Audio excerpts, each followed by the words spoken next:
Təqdir və qarar to'g'risida so'ralsa, nimalarni degan bo'lardingiz? Turmuş qurish bu taqdir. Ammo ayrilish bu qarordir. Xafalik taqdir, ammo xursand bo'lish bu qarordir. Hayotda bir insonning bo'lishi bu taqdir. Ammo saqlab qilish yoki qo'ldan berish bu qarordir.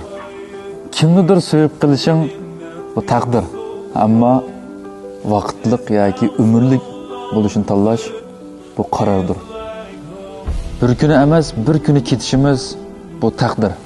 Ammo yaxshi inson bo'lish yoki yomon inson bo'lishimiz bu qarordir. Taqdir bizning qo'limizda emas, lekin qaror bizimizning qo'lida.